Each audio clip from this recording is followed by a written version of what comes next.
Clínica Sircovisión del Dr. Jerónimo Lajara patrocina este programa.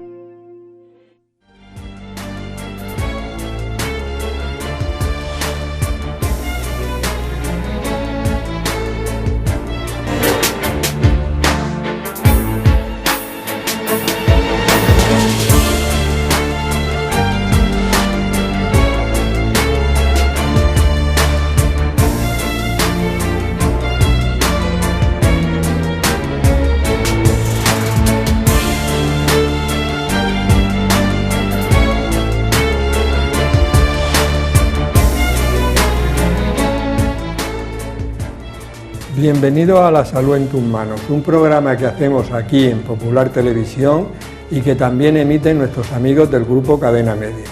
Hoy vamos a hablar de los niños y las niñas en edad preescolar.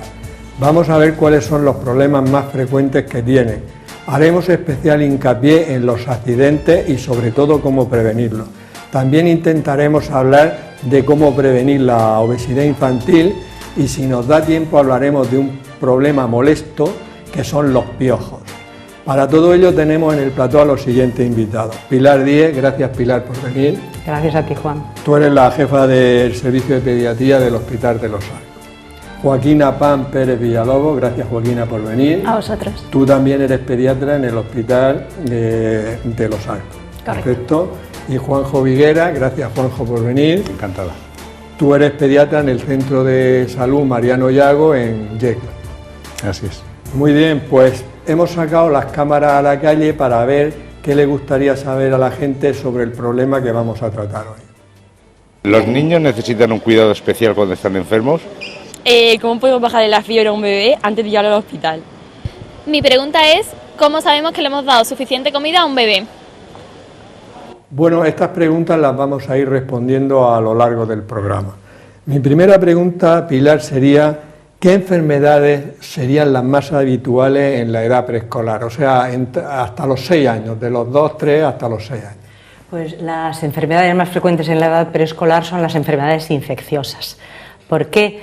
Pues en principio porque el sistema inmunitario hasta los 4 o 5 años no madura del todo. Y además hay una mayor exposición porque a esta edad, a partir de los 2 años, es cuando con más frecuencia los niños ya salen a la calle, van a los parques y además pues a la guardería y al colegio. Entonces es mucho más fácil que se contagien. No obstante, pues decir que pese a que las enfermedades más frecuentes son las infecciosas, estas enfermedades en sí, la mayoría de veces son enfermedades banales, o sea que no de tipo vírico, que no tienen una mayor repercusión, que se resuelven en casa sin mayor problema, más que dando un tratamiento sintomático como pueda ser algún analgésico. Y en principio dentro de estas enfermedades las más habituales son los catarros y las diarreas. ¿Y es bueno para un niño o una niña de esta edad, es bueno que tengan estas infecciones, digamos, para que activar el sistema inmunitario, para que el sistema inmunitario empiece a funcionar y tome conciencia de lo que le espera? Sí. En general, hasta los 6 meses se dice que los niños les previene la lactancia materna y se recomienda que hasta los 2 años los niños, pues bueno, aunque salgan a la calle, pero que estén más en el ámbito familiar. Luego ya cuando asisten a guardería y a colegio, pues ya los niños indudablemente se contagian. Eso efectivamente va activando el sistema inmunitario y al final pues bueno, las defensas van mejorando, van aumentando, pero tanto con el crecimiento como con los contagios, pues al final ya a partir de los 6 años es menos frecuente que estas infecciones de tipo banal, vírico, sin mayor repercusión, pues disminuyan. Vamos a ver, Quina, ¿cuándo a estas edades decimos que un niño o una niña tiene fiebre? Y dentro de las enfermedades que ha dicho Pilar, ¿cuál sería la más frecuente de todas? ¿Que produce fiebre?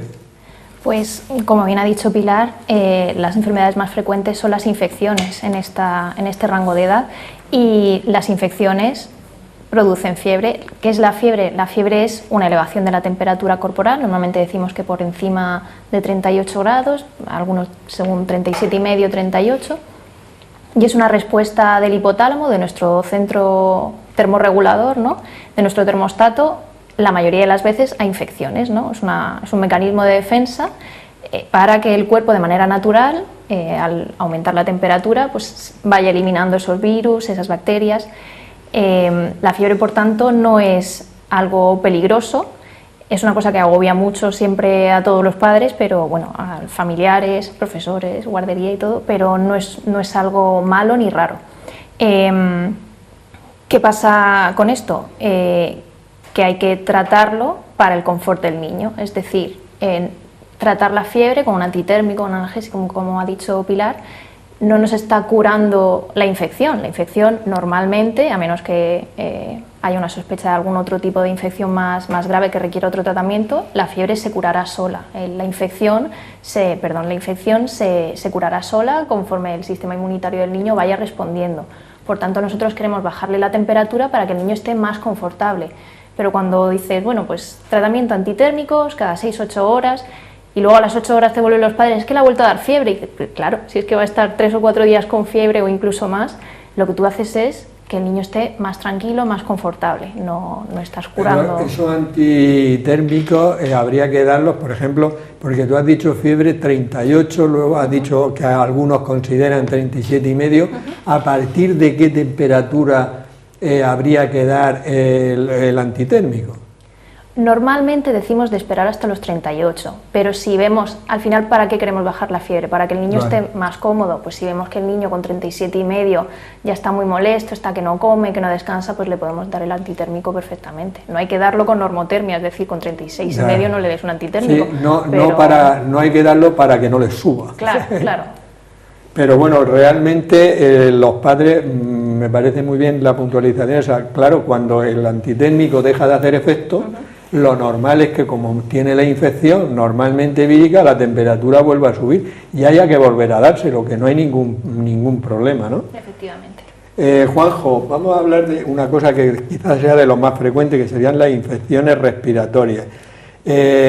Imagínate que te consultan pues un niño de 3 años y que tiene un catarro. Tus consejos a los padres, ¿qué es lo que deben hacer los padres si ya te han consultado? Vale, bueno, como ya han contado mis dos compañeras, realmente son las infecciones más frecuentes, las infecciones de vías altas, y los síntomas principales, aparte de la fiebre, que es una de las cosas que les pediremos que la vayan controlando, ¿vale?, para saber un poco la evolución, si va de más a menos o al revés, de menos a más. Suelen ir también con síntomas respiratorios de tipo rinorrea, tos, y a veces pues pueden ir con otros síntomas más de dificultad respiratoria, que va a ser una de las cosas que vamos a pedir que a los padres que nos vayan controlando.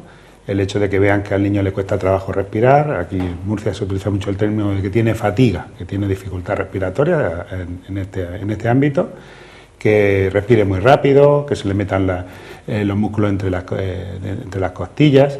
Eso va a ser unos signos que nos pueden orientar a los padres de que nos consulten porque les cuesta trabajo respirar, que es uno de los síntomas que pueden ir dentro de las infecciones respiratorias. Y respecto a la fiebre, como ya se ha comentado, es una respuesta inmunitaria normal, pues les indicaremos eso, que la evolución normal es que va a durar la fiebre durante 3 o 4 días, que si pasa ese periodo que es el habitual, pues que nos vuelvan a consultar para ver cómo evoluciona la fiebre y porque podamos descartar que se haya complicado con otro tipo de infección bacteriana que puede pasar después de una infección vírica. O sea que la mayoría son banales, son víricas y tal, pero que si el niño o la niña nota que le cuesta respirar, lo que tú dices, que tiene fatiga y tal, ese es un momento importante porque en ese momento no deben quedarse en casa, claro, deben consultar. Es un síntoma importante porque algunas enfermedades respiratorias se llaman bronquitis o sibilantes de repetición que tienen algunos niños, pues eso, el síntoma principal no va a ser tanto el moco como la tos, sino la dificultad del niño. Y el niño, por ejemplo, muy pequeñitos que tengan dificultad para alimentarse, para tomar el pecho, el biberón, y eso es un signo importante que hay que consultar al pediatra. Pero ya a estas edades deben soportarlo mejor, ¿no? Sí, en principio la mayor parte de las infecciones son virales y el 90% van a ser leves y autolimitadas, pero bueno, siempre tenemos que dar la opción de que vean los padres qué signos son los que tienen que controlar para cuándo tienen que volver a consultar con nosotros. A veces he preguntado en algún programa el alternar el paracetamol con el ibuprofeno. He de decir que le he preguntado a varios y cada uno me dice una cosa. No hay evidencia científica que sea mejor para el niño. Vale. En ocasiones se utiliza, pero más por el efecto analgésico. Si el niño se encuentra muy mal y no aguanta las 6 horas o las 8 horas para repetir el antitérmico, el medicamento, el paracetamol o el ibuprofeno, que son los medicamentos más habituales que utilizamos, que se pueden alternar, pero más por el efecto analgésico, independientemente de la temperatura que tengan. Vale.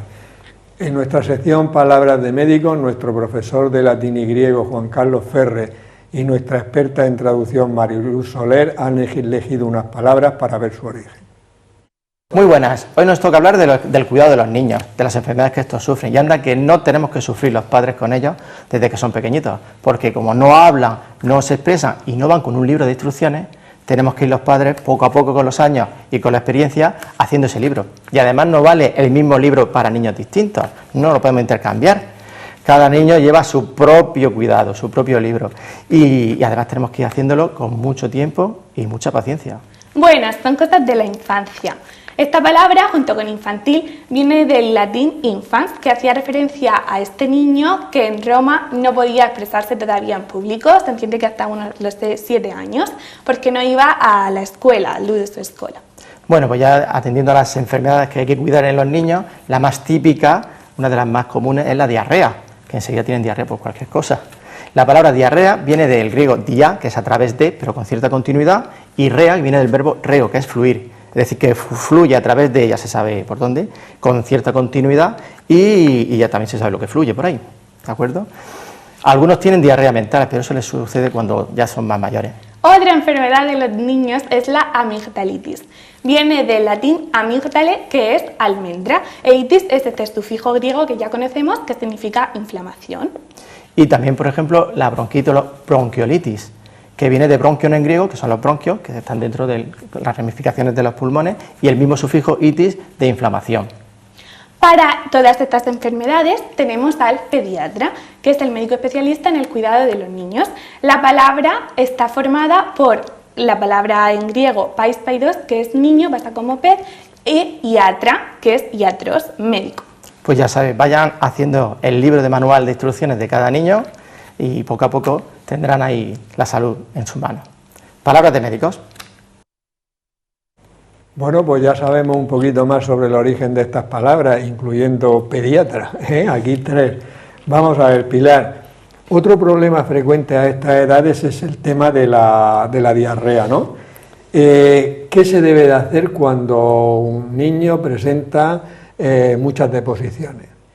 Bueno, en principio la diarrea en sí es un mecanismo de eliminación ante una situación de agresión intestinal que puede ser de origen tóxico o infeccioso como más frecuente. Las causas más frecuentes de diarreas en los niños son la causa vírica, que generalmente, igual que ocurre con el catarro y con la mayoría de las infecciones a estas edades, pues son procesos que son autolimitados y que no suelen ser graves,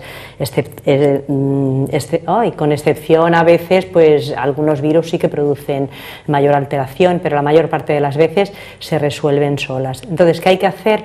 Pues hay que dar líquidos en pequeñas tomas, pero líquidos lo que se llaman de rehidratación oral, o sea que no vale dar cualquier líquido, como se da a veces soluciones de estas que se dan a los deportistas o Coca-Cola, todo eso no vale, hay que darlos lo que se llama el suero de rehidratación oral, que hay varios preparados. Entonces, poquito a poco se le tiene que ir dando líquidos y cuando el niño ya se vaya recuperando un poquito, pero en breve plazo de tiempo, reiniciar la alimentación normal.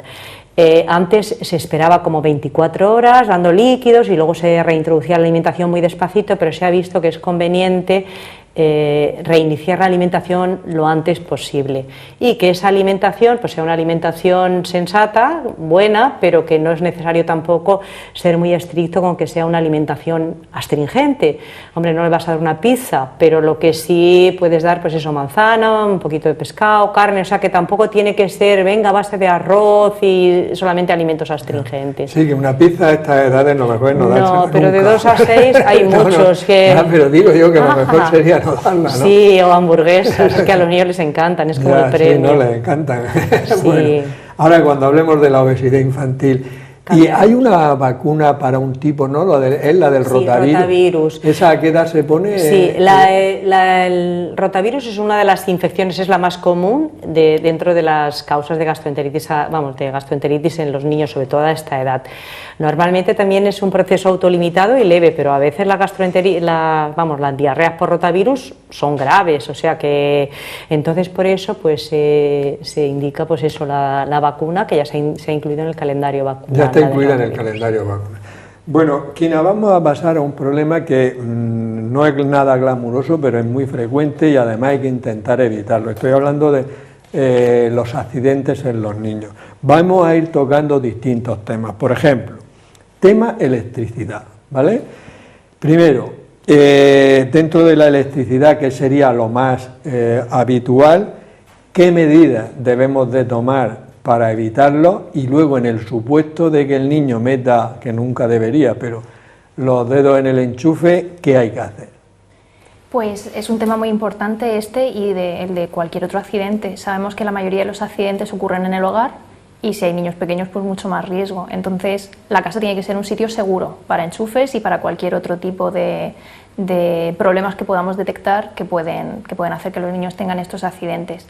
Para el caso concreto de los enchufes, bueno, pues es muy importante todos los enchufes que tengamos cerca del suelo, ¿no? o a mano de los niños, pues si no se están usando, ponerles un protector. Y en el caso de que, bueno, incluso si tenemos algún mueble que podemos poner delante, si no necesitamos ese enchufe, también mejor, porque a veces los protectores aprenden a quitarlos. Otra cosa también muy importante es tener un interruptor diferencial para que si sube mucho la corriente, la corte, como mecanismo de, bueno, pues ya algo de corriente le habrá pasado, pero la corta antes. Tiene que haber tomas de tierra y, muy importante, no hay que dejar cosas enchufadas sueltas. El enchufe tiene el problema del enchufe, de la electrocución, y aparte tiene el problema del electrodoméstico en sí que está enchufado, del cable, que el niño se puede tropezar, puede juguetear con él, puede chuparlo, si hay algún cable pelado pues también puede haber ahí algún susto, incluso tirando de los cables pues se puede tirar encima una plancha, cualquier cosa, entonces todo, típica frase de no dejar al alcance de los niños, pues esa misma. Y en el caso de que sí que metan los dedos en el enchufe o tengan cualquier tipo de problema, hay que separarlos, bueno, si podemos cortar la luz o cortar la corriente, perfecto, y separar al niño siempre con algo, no tocarlo directamente, sino con algún trapo seco o con algo de goma, separar al niño de la corriente y ver cómo está.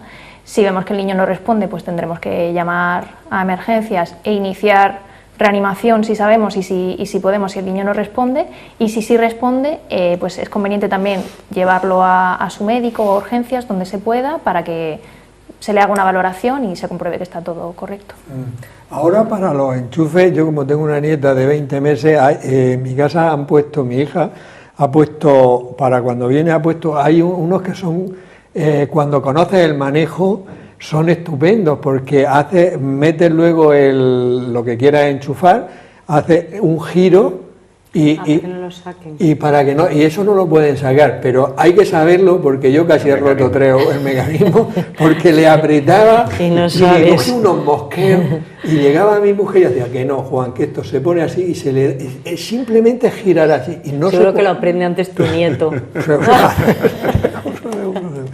Bueno, Juanjo, tema de las quemaduras, que es otro problema también frecuente. Aunque las medidas, por ejemplo, un niño de estas edades, si el padre o la madre está en la cocina, seguro que está pululando por allí. Habría que intentar que estuvieran poco en la cocina. ¿Y qué hacer si se ha producido una quemadura? Claro, la mayor medida preventiva sería evitar que el niño esté en la cocina el menos tiempo posible, porque por mucho cuidado que se tenga en una cocina, hay muchas cosas que en un momento de descuido con el niño se puede hacer mucho daño. Es muy importante dejar lo que son el asa de las ollas o de las sartenes que no salgan hacia afuera, porque esta edad, niños que se echan el aceite hirviendo encima, que se queman las manos con el horno, pueden ser quemaduras muy importantes. El sitio de la casa más peligroso, fuera del baño, que también eso ya es más raro, que se ponga el agua en una bañera con agua caliente antes de meter al niño y comprobar que el agua no esté caliente. Eso suele pasar poco, pero bueno, ese sería el otro sitio peligroso de la casa. Y en el caso, bueno, pues eso, intentar que esté el niño el menos menos tiempo posible en la cocina. En el caso que se produzca la quemadura, pues una de las cosas es si se puede retirar la ropa que esté encima del niño, porque sea fácil, si no se haya quedado pegada, intentar quitarla, porque si no el resto del líquido que haya quedado en la ropa le va a seguir haciendo una quemadura. Echarle agua fría, ¿vale?, que sería un poco lo único que se puede hacer en casa. Y en principio ya ahí se valora si es una quemadura de una superficie pequeña y no haya afectado a la cara, a las palmas o a las plantas, que son zonas muy delicadas donde luego se puede crear una cicatriz que sea invalidante. Si es una quemadura de cierta importancia o ha habido aceite hirviendo o alguna cosa que sea más peligrosa, habría que acudir al servicio de urgencia, y en el camino también lo único que se recomendaría sería echar algo de agua fría en la zona para refrescarla, y si se puede quitar la ropa con la que esté en contacto la zona quemada, quitarla. Y si es una quemadura pequeñita, vamos a ver, sí, sale un eritema, el niño llora como un descosido, y agua fría y luego todas las cremas estas que hay para las quemaduras y todo eso, ¿no? Bueno, si es una quemadura pequeña, yo lo que recomendaría a lo mejor no ir a un servicio de urgencia ni llamar a emergencia, sino pedir cita en el centro de salud, que lo valore su enfermera, que le hará una cura y le explicará cómo se tiene que curar. Depende del grado de la quemadura. Hay que hacer una cura de una manera u otra, pero eso es mejor que, bueno, si es una quemadura pequeña que se nota que no es importante, pues pedir cita al centro de salud y que lo valore su enfermera. Muy bien, vamos a ver, Pilar. Las caídas, los golpes, otro de los grandes problemas. Hay gente que hasta dice, pues yo le voy a poner, bueno, en la bici por supuesto, pero en mi casa, como no está quieto nunca, le voy a poner un casco como cuando va en la bici. Me imagino que eso será un poco exagerado, ¿no? Sí. Pero ¿cómo esto prevenirlo es casi imposible que se caigan, ¿no? Pero ¿cómo se podría hacer? Y sobre todo, se ha dado un golpe, ¿cuándo habría que llevarlo al hospital y cuándo no sería necesario y con las medidas que tú nos digas sería suficiente? Bueno, pues las heridas, los golpes y todo esto, la verdad es que son los accidentes más frecuentes a estas edades. ¿Por qué? Pues porque los niños son muy inquietos y parece que no andan, sino que nada más que corren. Entonces, si suben una escalera, la suben corriendo, si la bajan, lo mismo. Entonces hay que llevar muchísimo cuidado. Claro que se puede prevenir. Hombre, tú no puedes prevenir que el niño corra, pero sí puedes prevenir que se golpee. ¿Cómo? Pues medidas preventivas sería, si el niño, por ejemplo, es pequeño, de 2 años o 3 y todavía duerme en cuna, que los hay, pues poner protectores en la cuna, poner protectores en los muebles para que los picos estén protegidos. En las escaleras, pues también de 2, 3 años, es que hay algunos que son tremendos, que suben, pero vamos, entonces es pues poner barras de protección para que no suban y bajen las escaleras hasta que ya sean un poquito más maduritos y sepan subirlas con tranquilidad. Cables, alfombra, que a veces están por los suelos y los niños corren y tropiezan, todo este tipo de cosas, pues sí que las casas deben estar un poquito adecuadas a niños de esta edad, que luego ya cuando los niños son más mayores pues no tienes que estar poniendo protectores. Lo del casco yo también lo he oído y lo he visto, que dicen chichoneras para que en el mismo niño. Hombre, lo que hay que hacer, yo pienso que lo que hay que proteger son los muebles, la cuna, etcétera. Eso respecto a medidas preventivas. Y luego, ¿qué hay que hacer? Pues entonces, cuando un niño ha tenido una caída o se ha dado un golpe, podemos encontrarnos con 3 tipos de situaciones. En primer lugar, una situación que sería como la más grave, que habría que llamar a emergencias, y urgente, que sería que si después de una caída, un golpe, un niño está inconsciente, es decir, que está en coma, que no responde, habría que llevarlo corriendo. Si no respira, habría que empezar medidas de reanimación cardiopulmonar básica o llamar a emergencias, pero que vengan muy rápido, urgente, o tuviera convulsiones, porque puede pasar que el golpe haya sido un golpe, un niño que otra de las medidas era también no poner muebles cerca de las ventanas, porque cuántas veces hemos visto, hoy mismo se ha visto en el telediario un niño que estaba ahí asomándose al balcón que parecía que se iba a caer de un 14 piso. Quiero decir que no es la primera vez que estas cosas pasan. Entonces puede ser que la situación sea grave. Entonces, en primer lugar, si la situación es grave, llamar a emergencias, eso si el niño está inconsciente, etcétera, lo que acabo de explicar. Luego, hay otra situación en la que debería ir el niño al hospital, pero no ya tan urgente.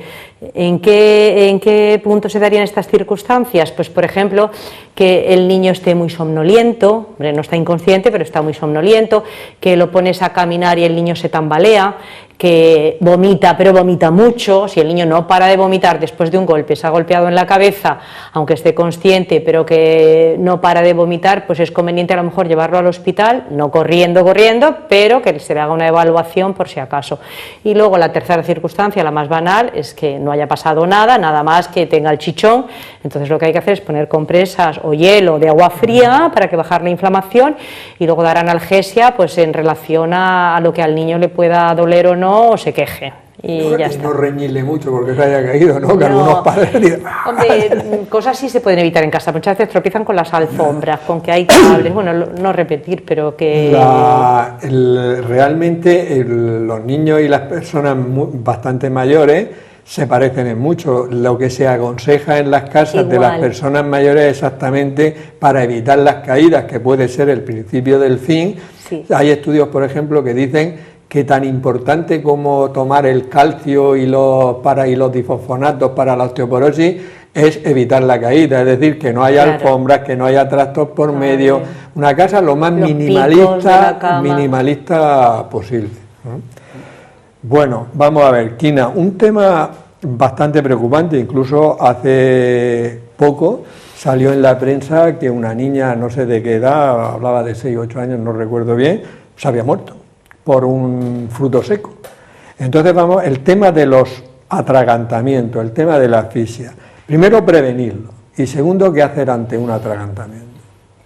Pues sí, un tema también muy importante y que vemos con cierta frecuencia también. Lo más importante es no tener piezas pequeñas en la casa, no tener juguetes adecuados a la edad de los niños. Todos los juguetes tienen su indicación de edad, en parte también por el tipo de piezas que contienen. Si son más pequeñas, pues obviamente los niños sabemos que se lo llevan todo a la boca en su fase exploratoria, entonces es tontería fiarse y pensar que el niño no se lo va a llevar a la boca.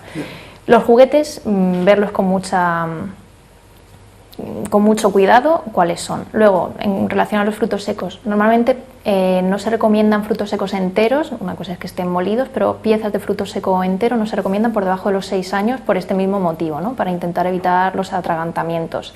¿Qué otras cosas? Los niños tienen que estar cuando comen supervisados, no lo puedes dejar comiendo solo porque es que te puedes atragantar con una miga de pan, con una cosa muy tonta, a nada que la haya cogido un poquito más grande y que se la haya tragado de golpe. Los niños tienen que estar supervisados, ¿no?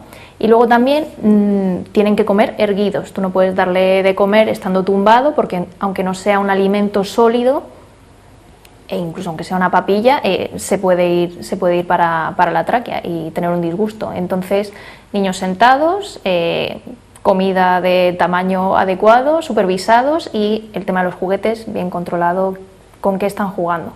En el caso de que sí que al final veamos que hay un atragantamiento, depende. Si vemos que el niño, podemos distinguir qué es lo que tiene en la boca, hay una maniobra que es la maniobra de ganso, ¿no? Que normalmente se hace con el índice, o si tienes algún otro dedo más largo lo puedes hacer con otro dedo, que es meter en la boca con este movimiento para intentar sacar la pieza, el alimento, lo que sea que esté haciendo que se atragante. Si el niño es un poquito más mayor y está tosiendo, siempre decimos que hay que animarle a toser. La tos es el mecanismo natural para expulsar los cuerpos extraños, entonces hay que animarle a que siga tosiendo. No hay que zarandearlo, pero sí que hay que animarle a que siga tosiendo. Y ya si vemos que con esto no mejora, pues hay un par de maniobras que se pueden hacer. En los lactantes más pequeñitos, los que sí que podemos coger a peso en el brazo, es colocar al bebé en el brazo, normalmente con la cabeza cerca de nuestra mano y sujetándole la barbilla para que no se nos colapse la vía aérea, y darle con el dorso de la otra mano golpes en la espalda. Si no nos funciona, darle la vuelta y darle golpes como compresiones torácicas, ¿no? Y el niño también inclinado para que por gravedad intentemos favorecer que la pieza o el alimento caiga. En el caso de niños ya más mayores, está la muy conocida y muy cinematográfica maniobra de Heimlich, que consiste en poniéndonos detrás del niño, ponemos un puño a la altura justo debajo del esternón, donde acaban los huesos, donde acaban las costillas, y con la otra mano comprimimos y presionamos hacia arriba y hacia atrás. No hay que ser escandalosos y levantar en peso al niño, eso no nos ayuda porque se nos está yendo toda la fuerza en levantarlo. Lo que hay que hacer es favorecer esas compresiones para que el diafragma, al subir para arriba, favorezca que salga. Que no nos funciona nada eso y que el niño al final, pues si tiene la vía aérea obstruida, deja de respirar, pues ya tendremos que empezar maniobras de RCP y por supuesto avisar a emergencias. Pero eso como último ya. Pero nos va a funcionar lo de antes. No vale. Has dicho que no deben tomar frutos secos enteros hasta los 6 años. Ahora hay una tendencia, yo le he oído decir a algunas madres, bueno, en niños más pequeños de 3 años, ¿no? Que al iniciar la papilla hay quien le da trocitos para que aprendan a masticar, no sé cómo se llama eso, y otros lo trituran totalmente. No sé, y luego hay gente, por ejemplo, que, como hemos comentado lo de los frutos secos, que le da frutos secos triturados, muy triturados, más jovencitos, con la idea de que luego no tengan intolerancia o alergia a los frutos secos. ¿Eso son teorías o está validado? Bueno, a ver, el final, esto ya lo cubrimos en el anterior programa de pediatría. Sí, que al final en la alimentación hay muchas cosas, hay muchas tendencias y luego en cada país se hace una cosa también. Del tema de dar los frutos secos antes para evitar las alergias, pues bueno, tampoco tenemos muy claro que nuestro calendario prevenga esas alergias, no lo hacemos como lo hacemos habitualmente, pero no científicamente no está claro que eso prevenga. Y luego, en cuanto a darle pequeñas cositas, ir mezclándoselas con la alimentación, hombre, siempre decimos que la alimentación tiene que progresar no solo en alimentos, sino también en texturas. O sea, no puedes dárselo todo, el niño pasa de la leche a papillas y progresivamente va ganando textura. Una cosa progresiva. También es que eso es lo que dice. Va a acabar comiendo sólido, entonces no pasa nada. Es lo que dice el sentido común, ¿no? Esto ya de trocico y estar ahí pendiente a ver si el niño se atraganta, no me parece un poco... Muy bien, Juanjo, otro tema también, digamos, que puede ser complicado, el tema de las intoxicaciones. ¿Cómo podemos evitarlas y si se produce, qué hacer? Es un tema también muy importante porque puede ser origen de problemas muy serios de salud y como hemos hablado, pues la casa tiene que estar preparada para los niños para que no tengan acceso ni a productos de limpieza ni a medicamentos, que tienen que estar en sitios en alto donde el niño no pueda llegar. Eso es la forma de prevenir ese tema, ¿vale? No poner productos tampoco de limpieza en otro tipo de botellas de refresco, otra cosa que confunda al niño pensando que eso es una botella de cola y que ahí se haya metido lejía, cualquier cosa, que esas cosas a veces se recomienda que no se haga para no confundir al niño, ¿sí? Y cualquier producto que haya fuera de su alcance. Y en el caso, bueno, toda la medicación que hay en casa tiene que estar también fuera de su alcance, la del abuelito, si vive con el niño o viene de visita, también tiene que estar fuera de su alcance, porque a veces suele ser la familia tiene su medicación controlada, pero viene el abuelo de visita y lleva sus pastillas, las deja en un sitio y el niño pues piensa que son caramelos y se los toma. Muy importante cuando un niño toma cualquier medicamento, producto de limpieza, cualquier producto químico que sepamos que no corresponde a tomar, es no hacer ninguna medida para provocarle el vómito al niño, ¿vale? Porque a veces hay medicamentos o productos que pueden hacer daño al entrar y al salir, ¿vale? Por ejemplo, una lejía, cualquier cosa de ese tipo, si se le hace vomitar al niño va a empeorar. Muy importante, si se sabe el medicamento que es, o la pastilla o el detergente que sea, acudir al servicio de urgencias con el producto que se ha tomado el niño. No las pastillas azules que se toma el abuelo, no. Tienes que llevarte, a ser posible, la caja para que se vea si son las pastillas, qué pastillas es, cuántas faltan para poder calcular la dosis. Hay medicamentos, hay productos que van en función de la dosis. Según lo que se haya tomado, habrá que hacer unas medidas más urgentes o menos. Hay que acudir de forma rápida, ¿vale? Porque hay muchos medicamentos que tienen, o productos que se toma el niño que tienen un periodo hasta que se absorbe. Entonces, el tiempo va a ser mejor acudir cuanto antes sea posible al servicio de urgencia. Hay un teléfono para llamar del servicio de información toxicológica que se puede llamar de cualquier usuario, pero suele tener un problema que a veces tardan en cogerte el teléfono, las líneas están sobresaturadas, con lo cual la recomendación más fácil es que si se sabe lo que ha sido, que se vaya con el producto de limpieza o las pastillas que se haya podido tomar, el jarabe, lo que sea, acudir con eso al servicio de urgencias. Muy bien. También has dicho eso de no poner en botellas de refresco y tal, pero la verdad es que hay un montón de productos de limpieza en unos envases súper atractivos y con un color azul, verde, o sea que hay que tener, es que parece como que incitan a eso, hay que tener mucho cuidado. Correcto. Y para cerrar, Pilar, el tema de los posibles accidentes, aunque hay siempre más posibilidades, los niños son capaces de todo, sería el tema de los cortes. Me da un corte, ¿cómo lo evitamos? Y un niño se ha dado un corte no muy grande, porque si es grande habrá que llevarlo, ¿cómo curar ese cortecito? Bueno, decir también que los niños es que parece que tienen predilección por los objetos más peligrosos. Lo primero que hay que hacer, como con las caídas y los golpes, es prevenirlo, no dejar objetos cortantes, punzantes, etcétera, las tijeras, los cuchillos al alcance de ellos, por ejemplo en la cocina, el niño por la cocina y que vaya a coger un cuchillo y se corte. Se pueden también poner en los cajones cierres de seguridad, que también es interesante para que ellos no puedan acceder a todo este tipo de objetos. Y por otra parte también cuando son más pequeños, pues también cuidado con el cristal, en vez del vaso de cristal y todo eso que en un momento dado pues lo tiran y luego van a coger un cristal o se cortan porque van descalzos, pues lo mejor es que sean, aunque no esto, pues que los vasos sean de plástico y así pues evitamos el peligro de que se pueda romper.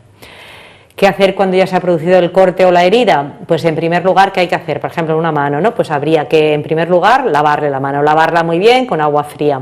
A continuación, poner una gasa estéril y comprimir fuertemente, por si, vamos, me imagino que está sangrando, hasta que deje de sangrar. Y la mano se debe elevar por encima del corazón.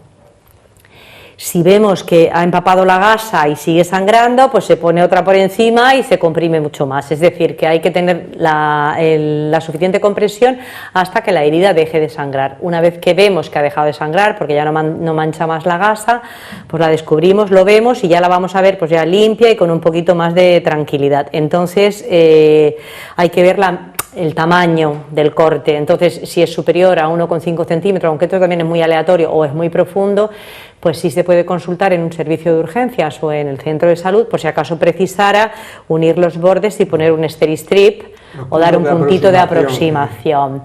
Exacto, o dar un puntito, que generalmente lo que se suele hacer es poner eso, el punto de aproximación, Steri-Strip.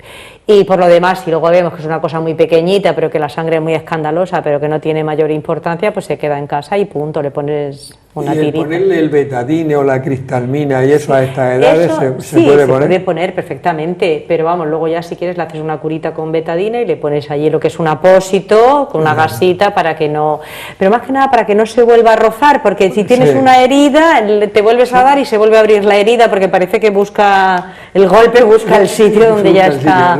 Yo creo, eso siempre se ha dicho, ¿no? Pero pasa con los adultos. Pero yo creo que notamos los mismos golpes, lo que pasa es que cuando tenemos la herida lo notamos, ¿no? Cuando tienes la herida te golpeas en el sitio donde tenías la herida, por eso es mejor protegerla un poco. Muy bien, vamos, aunque es un tema de verdad muy interesante, vamos a pasar a otro tema que es muy grave, aunque yo creo que la población en general está poco mentalizada, que es el tema de la obesidad infantil. Nosotros vamos a hablar un poquito sobre por qué a estas edades son claves para intentar evitarla. El estudio Aladino del 19 dice que el 40% de los niños y niñas de 6 a 9 años, 40% tiene sobrepeso o obesidad. Esta edad preescolar es vital para intentar evitar eso. ¿Cuándo decimos que un niño tiene sobrepeso en estas edades o tiene obesidad? Gina. Pues la definición la tenemos en base a lo que hemos visto hasta ahora de la población global, ¿no? Pues se cogió un grupo de niños de todas las edades, se dividió por sexo y en relación a su índice de masa corporal, que es una fórmula que relaciona el peso y la talla del niño o del adulto, se vio que era lo más frecuente y en base a eso se han hecho unas curvas que son las que a los papás les sonarán, que son las de percentiles, ¿no? Tenemos en pediatría percentiles para todo, que es algo que nos relaciona, bueno, este niño en relación a los niños de su edad, de su peso, de su talla, ¿cómo está? ¿Está en la media? ¿Está por encima? ¿Está por debajo? Y con el peso pasa exactamente lo mismo. Tomamos el índice de masa corporal y un percentil por encima de 90 de índice de masa corporal se considera sobrepeso, un percentil por encima de 97 se considera ya obesidad. Es decir, el percentil 90 es que el 90% tiene el mismo o menos peso que tú, es decir, que tú ya estás en el 10% superior de peso. Claro, esto es un problema importante y una cosa que quiero recalcar es que parece que los niños gorditos o los niños con sobrepeso nos da reparo decir que tienen sobrepeso porque parece como una cosa despectiva, pero en realidad es una cosa muy importante porque un niño gordito tú lo ves y dices, pues qué mono, qué redondito, qué gracioso, pero al final los hábitos que le estás inculcando lo estás condicionando para que en los siguientes años le cueste mucho más alimentarse bien, le cueste mucho más hacer deporte y se normalice él en ese peso, que no es saludable ni en la infancia ni en la edad adulta. Sí, yo creo, a mí el tema de la obesidad infantil siempre me ha gustado y yo creo que, por ejemplo, además eso hay estudios que lo demuestran, ¿no? Y es que la mayor parte de los padres, el padre, la madre que tiene un niño, una niña con sobrepeso, en la mayoría los ve bien, los ve con el peso normal, porque ha pasado que el ojo humano hay ya tantos que cuando ves a uno con el peso normal lo ves muy delgado. Yo tengo una anécdota en un congreso de cardiología que se hizo en Caja Murcia y a mí me llevaron para hablar de obesidad, era en adultos. Y bueno, cuando yo terminé vino un médico de atención primaria y me dijo, oye Juan, ¿no te estás pasando con esto de la obesidad en los adultos? Has dicho que hay tanto y tal igual. Y yo le dije, estábamos en la Gran Vía, en Caja Murcia, y digo, vámonos fuera a la calle y vemos la gente que pasa. Y tú vas diciendo, nos salimos a la calle y veías, sí, dices, vale, tienes razón.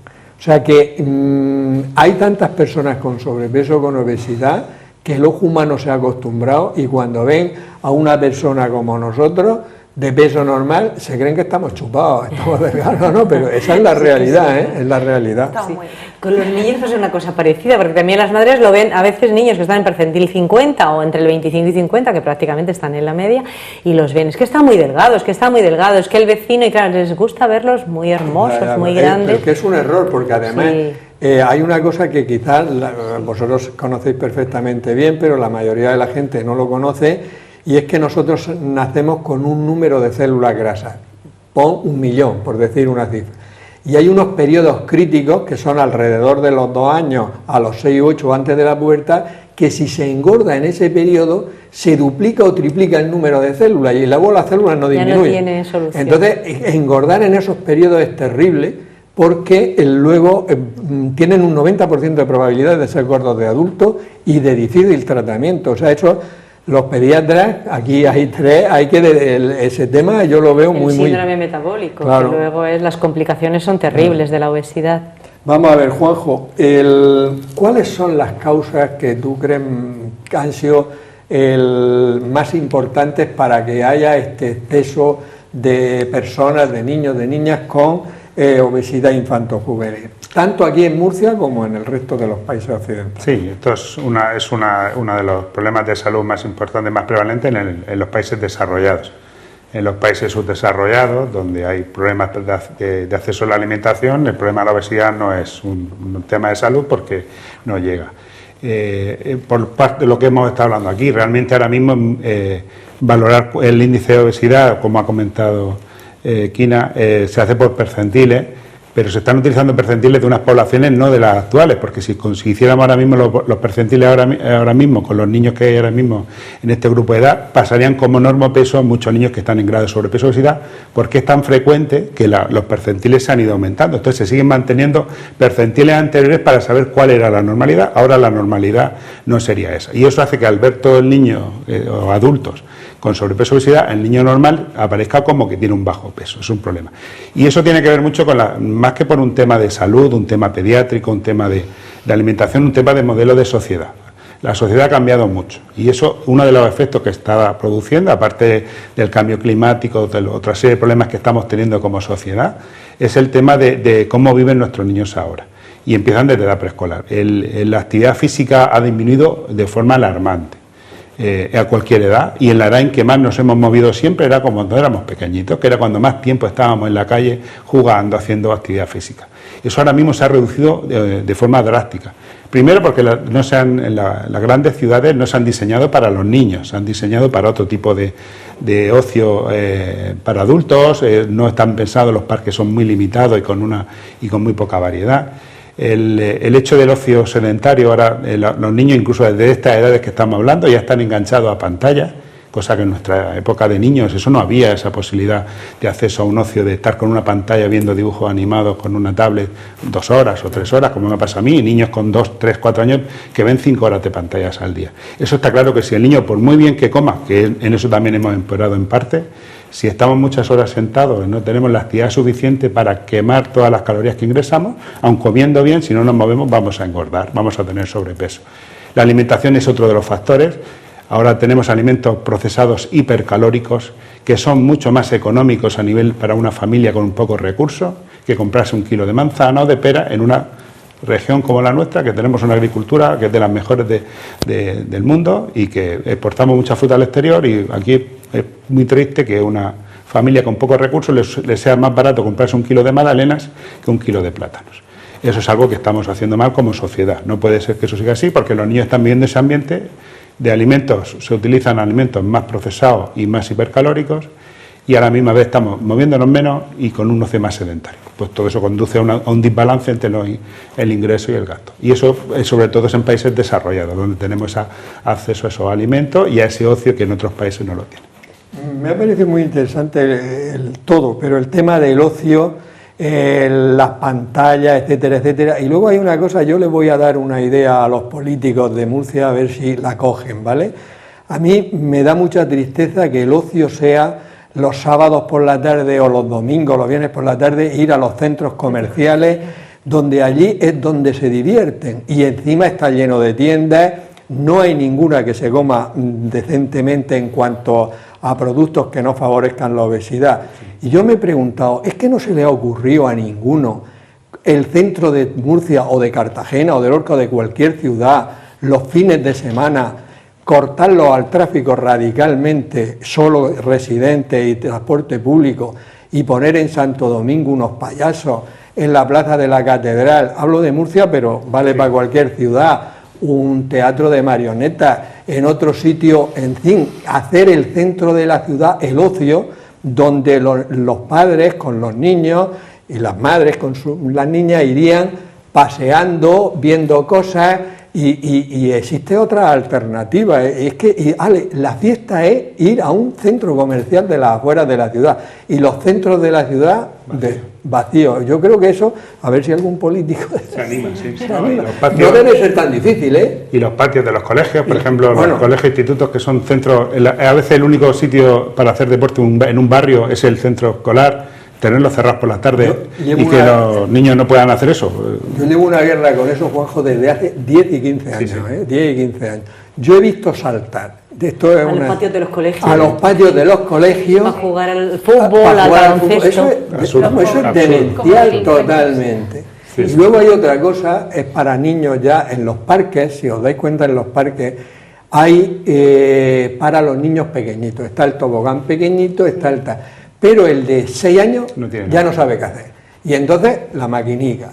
Y si se pone a jugar al fútbol y tal, tienen que hacer una zona vallada, por ejemplo en el Jardín de las Tres Copas hay una zona, pues con porterías, con canastas, pero vamos a ver, esto vale 2 duros. Claro. Y evita, socializa a los niños en vez de tanta...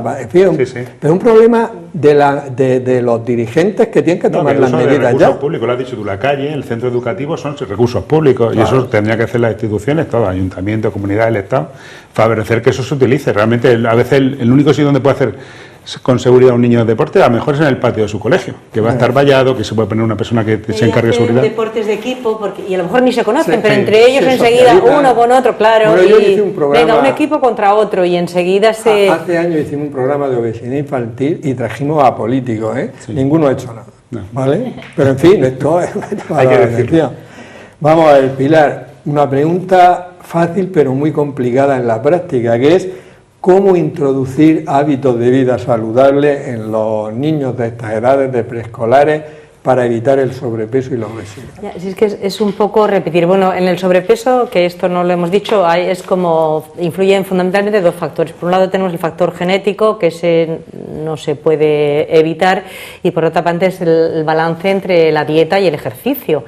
Entonces podemos interactuar en lo de la dieta y el ejercicio. Entonces la dieta, pues intentar que haya una alimentación más sana, que sea una dieta mediterránea, que no sea tantos alimentos procesados, como ya ha dicho el compañero, y es que es un poco repetir. Y el ejercicio lo mismo, es que lo ideal es que los niños estén jugando al fútbol, que estén jugando y no estén en casa dándole a la pantalla, pero sí que es verdad que cuando son más mayorcitos, pues en los parques, claro, como las ciudades son con carretera, se sale la pelota, es complicado, pero se deberían hacer áreas de expansión o polideportivos en donde los niños podrían entrar de forma, pues no sé, gratuita o subvencionada por el tema un poco de los políticos, pero los niños deberían hacer mínimo 1 hora al día de ejercicio físico. Estamos hablando de todos los días de la semana, no solamente los fines de semana, ¿eh?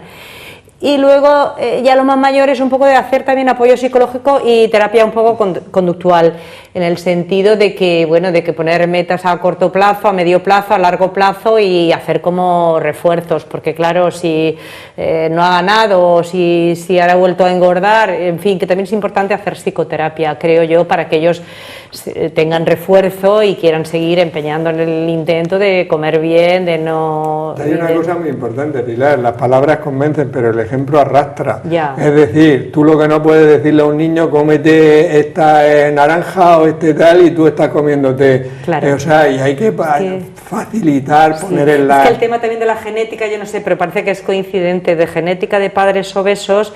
Yo no sé cómo cocinan de bien, que es que deben tener, de bien me refiero que deben poner unos platos a los niños, es que directamente se come mucho en esas casas y entonces los niños comen mucho. Yo he leído artículos en los que decía la obesidad se pega, o sea, como si fuera una enfermedad transmisible, y no es que sea transmisible, lo que se transmiten son los hábitos, porque la herencia juega un papel, pero no es el papel, el papel son los hábitos.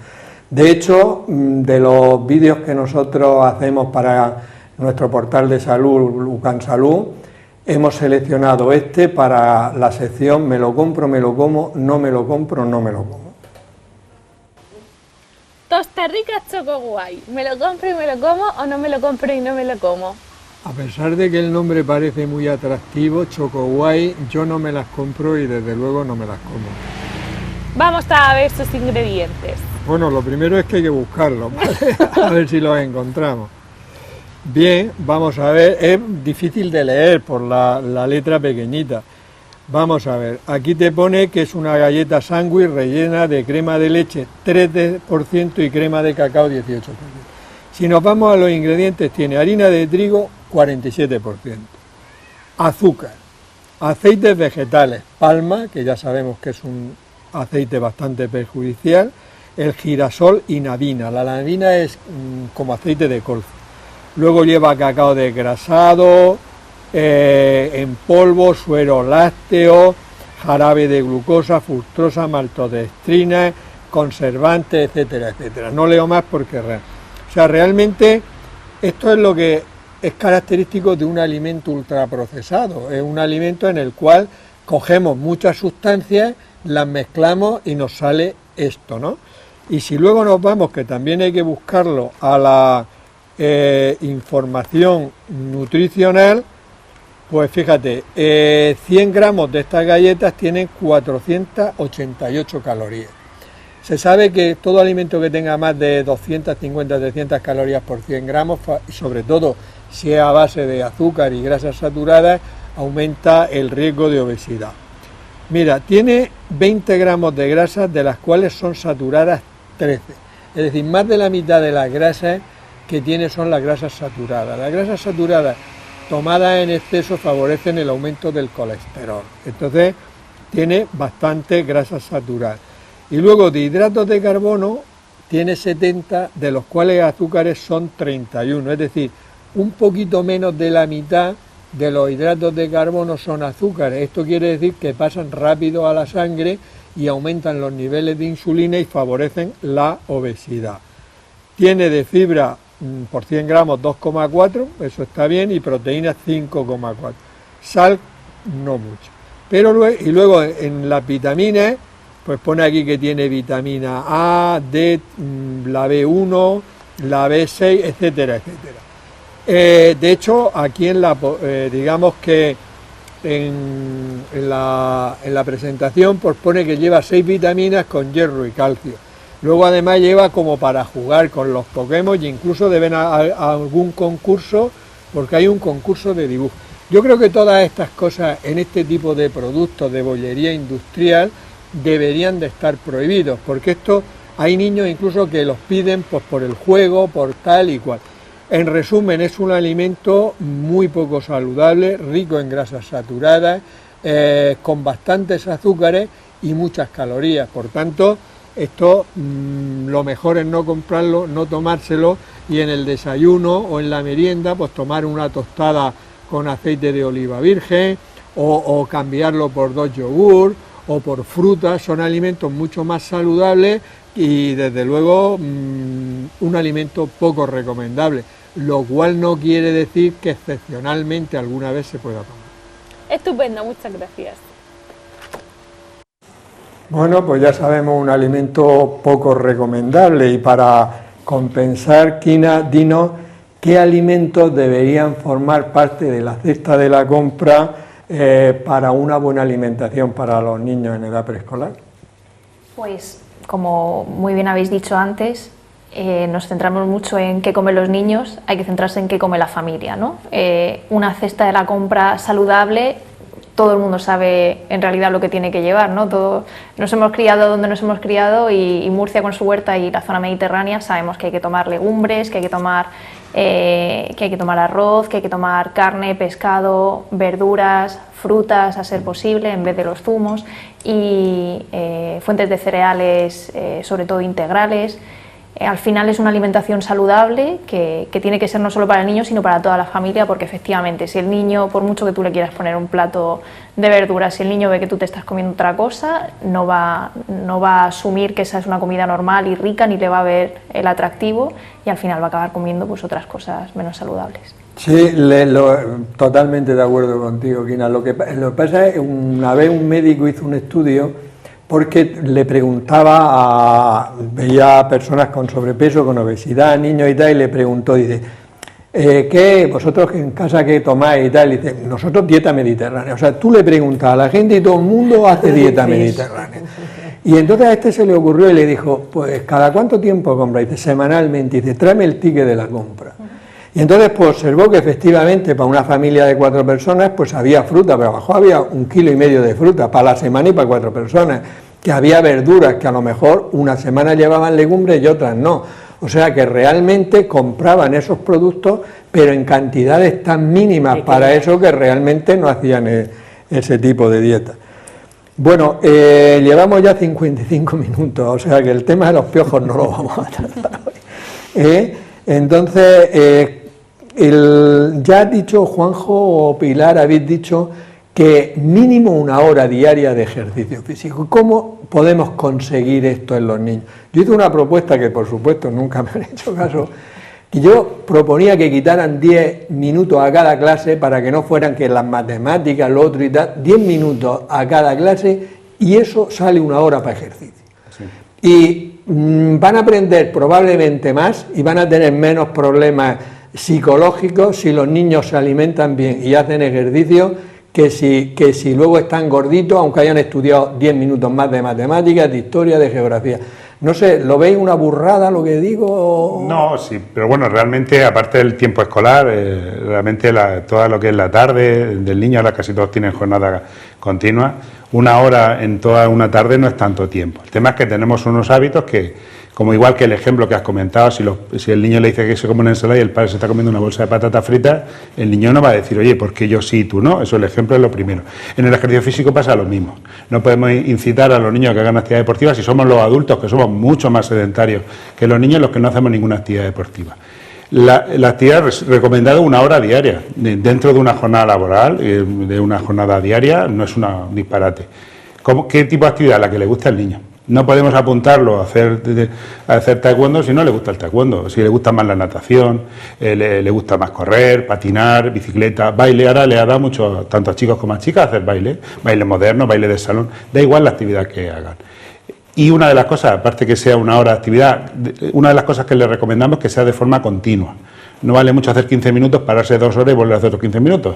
Interesa que sea un gasto físico continuo, porque es cuando nuestro organismo va a empezar a movilizar la grasa y a utilizar las reservas.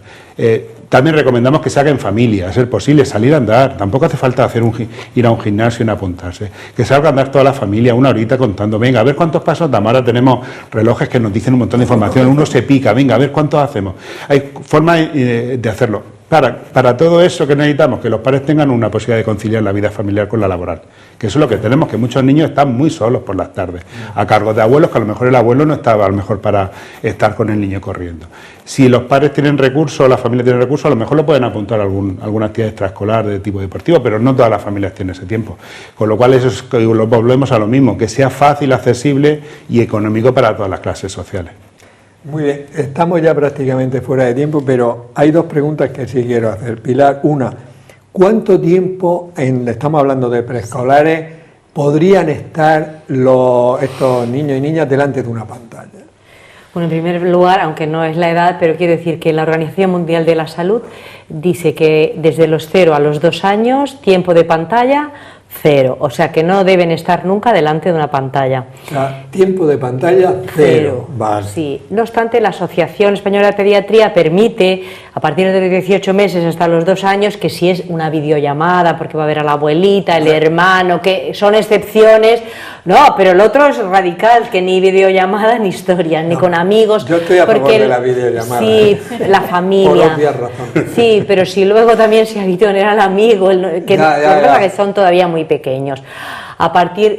¿Por qué? Pues porque el niño se considera motóricamente maduro, cerebralmente maduro a los 5 años, o sea que es que el cerebro está en continuo proceso de crecimiento y de evolución, se están creando redes neuronales, sinapsis, y eso es importante, que el cerebro se desarrolle bien y no estar mirando y que uno no esté trabajando por decirlo de alguna manera, su cerebro.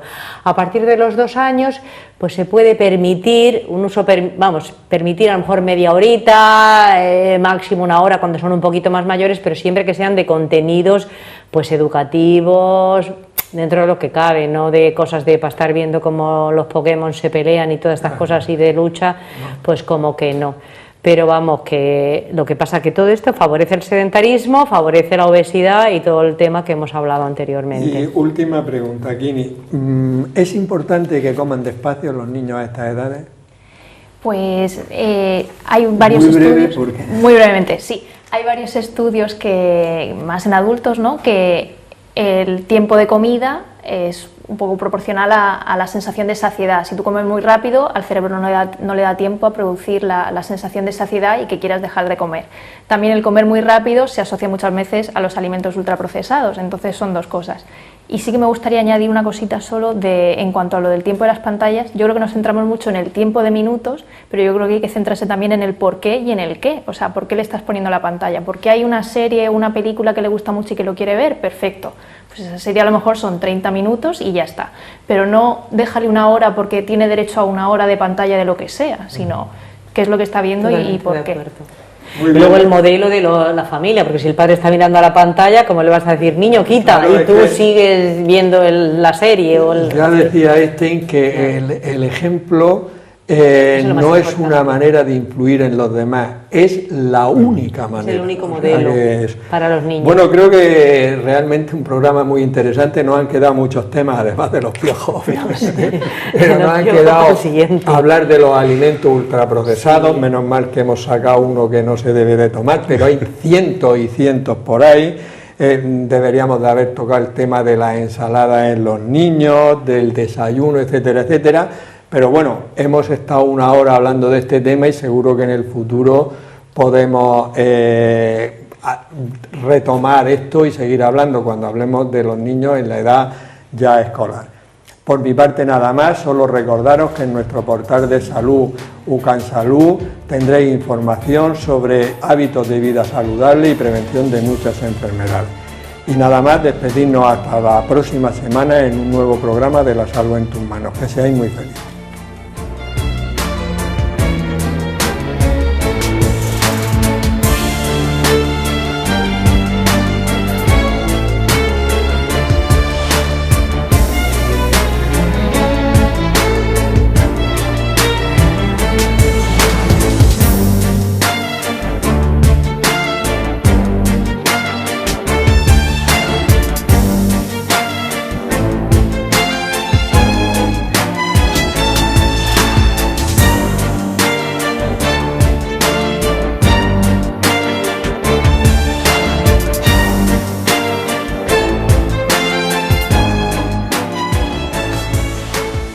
Clínica Circovisión del Dr. Jerónimo Lajara patrocina este programa.